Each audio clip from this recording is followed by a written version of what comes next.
Hi friend, ಇವತ್ತು ಆಲೂಗೆಡ್ಡೆ ಸಮೋಸ ಮಾಡೋದು ಹೇಗೆ ಅಂತ ತೋರಿಸ್ಕೊಡ್ತಾ ಇದ್ದೀನಿ. ಇವಾಗ ಮೊದಲನೇದಾಗಿ ಒಂದು ದೊಡ್ಡ ಬೌಲಷ್ಟು ಮೈದಾ ಹಿಟ್ಟು ತೊಗೊಂಡಿದ್ದೀನಿ. ಅದಕ್ಕೆ ಒಂದು ಚಿಟಿಕೆ ಅರಿಶಿನ ಪುಡಿ, ರುಚಿಗೆ ತಕ್ಕಷ್ಟು ಉಪ್ಪನ್ನು ಹಾಕ್ಬಿಟ್ಟು, ಉಪ್ಪು ಮತ್ತು ಸ್ವಲ್ಪ ಎಣ್ಣೆಯನ್ನು ಹಾಕ್ಬಿಟ್ಟು ಚೆನ್ನಾಗಿ ಗಂಟಿಲ್ಲದ ಥರ ಉಂಡೆ ಥರ ಬರೋ ಥರ ಸ್ವಲ್ಪ ಈ ರೀತಿಯಾಗಿ ಬರೋ ಥರ ಚೆನ್ನಾಗಿ ಮಿಕ್ಸ್ ಮಾಡ್ಕೊಬೇಕು.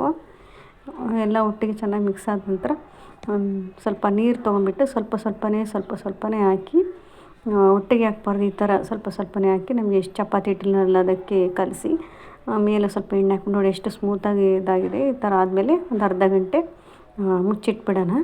ಇದಾದ ನಂತರ ನಾನಿಲ್ಲಿ ಪಲ್ಯ ಮಾಡ್ಕೊಳ್ಳೋಕ್ಕೆ ಪುಡಿಗಳೆಲ್ಲ ರೆಡಿ ಮಾಡಿಕೊಂಡಿದ್ದೀನಿ. ಕೊತ್ತಂಬರಿ ಸೊಪ್ಪು, ಈರುಳ್ಳಿ, ಆಲೂಗಡ್ಡೆ ರೆಡಿ ಮಾಡಿಟ್ಕೊಂಡಿದ್ದೀನಿ. ಇವಾಗ ನಾನು ಕಲಸಿರೋಂಥ ಹಿಟ್ಟು ತೊಗೊಂಡ್ಬಿಟ್ಟು ಈ ಥರ ದಪ್ಪ ಉಂಡೆಗಳಾಗಿ, ಅಂದರೆ ಮೀಡಿಯಮ್ ಸೈಜಲ್ಲಿ ಈ ಥರ ಕಟ್ ಮಾಡ್ಕೊಂಡಿದ್ದೀನಿ. ಇದನ್ನು ಅದು ಹೇಗಿದೆ ಹಾಗೇ ಈ ಥರ ರೋಲ್ ಮಾಡ್ಕೊಂಡು ದೊಡ್ಡದಾಗಿ ಚಪಾತಿ ಉದ್ದಿಟ್ಕೊಂಡಿದ್ದೀನಿ. ಚಪಾತಿ ಶೇಪ್ ಕರೆಕ್ಟಾಗಿ ಬರಬೇಕು ಅಂತ ಏನಿಲ್ಲ, ಹಾಗೆ ದೊಡ್ಡದಾಗಿ ಉಜ್ಜಿಕೊಂಡ್ರೆ ನಾವು ಆ ಕಡೆ ಈ ಕಡೆ ಎಕ್ಸ್ಟ್ರಾ ಎಲ್ಲ ಏನಿದೆ 4 ಸ್ಕ್ವೇರ್ ಶೇಪಲ್ಲಿ ಎಕ್ಸ್ಟ್ರಾ ಇದೆಲ್ಲ ಕಟ್ ಮಾಡಿಕೊಂಡ್ರೆ ಈ ರೀತಿಯಾಗಿ ಮಧ್ಯದಲ್ಲಿ ನಮಗೆ ಪಟ್ಟಿ ರೆಡಿಯಾಗಿ ಸಿಗುತ್ತೆ. ನಮಗಿದು ನಮಗೆ ಎಷ್ಟು ದೊಡ್ಡದಾಗಿ ಬೇಕು, ಚಿಕ್ಕದಾಗಿದ್ರೆ ಚಿಕ್ಕ ಚಪಾತಿ, ದೊಡ್ಡಕ್ಕೆ ಬೇಕಾದ್ರೆ ಸ್ವಲ್ಪ ದೊಡ್ಡದಾಗಿ ಲಟ್ಟಿಸ್ಕೊಂಡ್ರೆ ದೊಡ್ಡದಾಗಿ ಬರುತ್ತೆ. ನಾನಲ್ಲಿ ಮೀಡಿಯಮಾಗಿ ನೋಡಿ ಈ ಥರ ಬರೋ ಥರ ಲಟ್ಟಿಸ್ಕೊಂಡಿದ್ದೀನಿ. ನಿಮ್ಗೆ ಯಾವ ಬೇಕೋ ಆ ಥರ ಲಟ್ಟಿಸ್ಕೊಂಡ್ಬಿಟ್ಟು ನೋಡಿ ಈ ರೀತಿ ಮಾಡಿಸ್ಕೊಂಡು ನಾನು ಚಪಾತಿ ಹೆಂಚಲ್ಲಿ ಸ್ವಲ್ಪ ಹಾಗೆ ಲೈಟಾಗಿ ಬಿಸಿ ಮಾಡ್ಕೊಂಡಿದ್ದೀನಿ. ಒಂದಕ್ಕೊಂದು ಅಂಟಬಾರ್ದು, ಅಷ್ಟೇ ಸ್ವಲ್ಪ ಬಿಸಿ ಮಾಡ್ಕೊಂಡಿದ್ದೀನಿ. ಈಗ ಒಂದು ಬಾಣಲಿನ ತೊಗೊಂಡು ಸ್ವಲ್ಪ ಎಣ್ಣೆ ಹಾಕ್ಕೊಂಡು ಇದಕ್ಕೆ ಈರುಳ್ಳಿ ಕೊತ್ತಂಬರಿ ಸೊಪ್ಪನ್ನು ಹಾಕ್ಬಿಟ್ಟು ಚೆನ್ನಾಗಿ ಫ್ರೈ ಮಾಡ್ಕೊತಾ ಇದ್ದೀನಿ. ನೀವು ಬೇಕಾದ್ರೆ ಖಾರ ಬೇಕು ಅಂದರೆ ಸ್ವಲ್ಪ ಹಸಿಮೆಣ್ಸಿನ್ಕಾಯಿನೂ ಹಾಕೊಬೋದು. ನಾನಿಲ್ಲಿ ಮಕ್ಕಳೆಲ್ಲ ತಿನ್ನಲ್ಲ ಅಂತ ಹೇಳ್ಬಿಟ್ಟು ಸ್ವಲ್ಪ ಖಾರ ಪುಡಿ ಹಾಕಿದ್ದೀನಿ. ಇದಕ್ಕೆ ಮಸಾಲೆಗೆ ಏನು ರೆಡಿ ಹಾಕ್ಕೊಂಡಿದ್ದೀನಿ ಅಂತ ಗರಂ ಮಸಾಲ, ಚಾಟ್ ಮಸಾಲ, ಜೀರಿಗೆ ಪೌಡರ್, ಅರಿಶಿಣ ಪೌಡರ್, ಉಪ್ಪು, ಚಾಟ್ ಮಸಾಲ, ಕಸೂರಿ ಮೆಂತಿ, ಸ್ವಲ್ಪ ಧನಿಯಾ ಪೌಡರ್, ಇದಿಷ್ಟನ್ನು ನಾನು ಈರುಳ್ಳಿ ಚೆನ್ನಾಗಿ ಕಂದು ಬಣ್ಣ ಫ್ರೈ ಆದಮೇಲೆ ನಾನು ಇದನ್ನ ಹಾಕಿ ಒಂದು 5 ನಿಮಿಷ ಮಿಕ್ಸ್ ಮಾಡ್ಕೊಂಡಿದ್ದೀನಿ. ಈಗ ಮಿಕ್ಸ್ ಮಾಡ್ಕೊಂಡು ಚೆನ್ನಾಗಿ ಆದಮೇಲೆ ನಾನು ಏನು 3 ಆಲೂಗಡ್ಡೆ ಬೇಯಿಸಿ ಸಿಪ್ಪೆ ತೆಗೆದಿಟ್ಕೊಂಡಿರ್ತಿರಲಿಲ್ಲ, ಅದಕ್ಕೆ ಕೊತ್ತಂಬರಿ ಸೊಪ್ಪು ಮತ್ತು ಆಲೂಗಡ್ಡೆ ಎರಡನ್ನೂ ಒಟ್ಟಿಗೆ ಹಾಕಿ ಅದನ್ನು ಕೂಡ ಚೆನ್ನಾಗಿ ಒಂದು 5 ನಿಮಿಷ ಎಲ್ಲ ಹೊಂದ್ಕೊಳ್ಳೋ ಥರ ಚೆನ್ನಾಗಿ ಮಿಕ್ಸ್ ಮಾಡಬೇಕು. ಮಿಕ್ಸ್ ಮಾಡಿದ್ರೆ ಇವಾಗೇನು ಆಲೂಗಡ್ಡೆ ಪಲ್ಯ ರೆಡಿಯಾಗಿದೆ ಸಮೋಸಗೆ.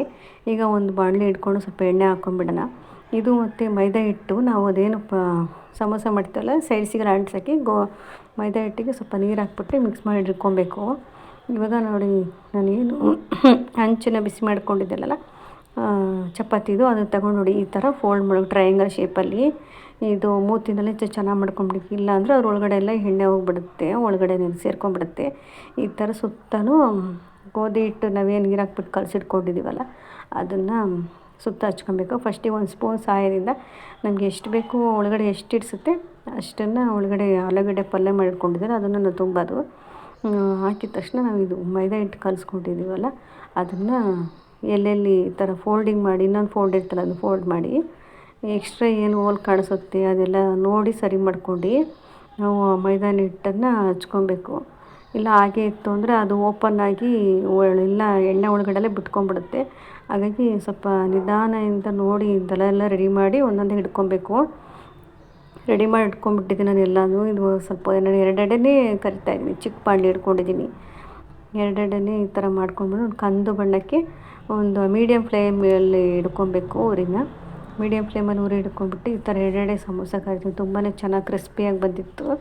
ಇವಾಗ ನೋಡಿ ಇನ್ನೊಂದು ಸರಿ ತೋರಿಸ್ತಾನೆ. ಈ ಥರ ಮಾಡ್ಕೊಂಡಾದ್ಮೇಲೆ ಏನು ಎಡ್ಜಿದೆಯಾ ಎಡ್ಜಸ್ಸಿಗೆಲ್ಲ ಅಕ್ಕಿ ಹಿಟ್ಟು ಕಲಿಸ್ಕೊಂಡದ್ದು ಹಚ್ಬಿಟ್ಟು ಹೀಗೆ 2 ಎಡೆ ಎಣ್ಣೆಲಿ ಹಾಕ್ಬಿಟ್ಟು ಮೀಡಿಯಮ್ ಫ್ಲೇಮಲ್ಲಿ ಈ ಥರ ಕಂದು ಬಣ್ಣದ ಥರ ಕರಿಬೇಕು. ಇದಿಷ್ಟು ಆಯಿತು ಫ್ರೆಂಡ್ಸ್, ತುಂಬಾ ಚೆನ್ನಾಗಿ ಬಂದಿತ್ತು ನೋಡಿ. ಈ ಥರ ಕಂದು ಬಣ್ಣಕ್ಕೆ ಬಂದಾಗ 2 ಹಾಗೆ ಮೆಣಸಿನ್ಕಾಯಿಗೆ ಕರೆದ್ಬಿಟ್ಟಿದ್ದೆ ಡೆಕೋರೇಷನ್ಗೆ, ಹಾಗೆ ಸೈಡ್ಸಿಗೆ ಬೇಕು ಅನ್ನೋರು ತಿಂತಾರೆ ಅಂತ. ತುಂಬಾ ಕ್ರಿಸ್ಪಿಯಾಗಿ ಚೆನ್ನಾಗಿ ಬಂದಿತ್ತು. ಮುರಿದ್ರೆ ಹಾಗೆ ಚೆನ್ನಾಗಿ ಸ್ಮೂತಾಗಿತ್ತು. ತಿನ್ನೋಕ್ಕೂ ಕೂಡ ಹಾಗೆ ಅಷ್ಟೇ ಚೆನ್ನಾಗಿತ್ತು. ಒಂದ್ಸರಿ ಟ್ರೈ ಮಾಡಿ ಹೇಗೆ ಬಂದಿತ್ತು ಅಂತ ಕಮೆಂಟ್ ಮಾಡಿ. Thank you for watching.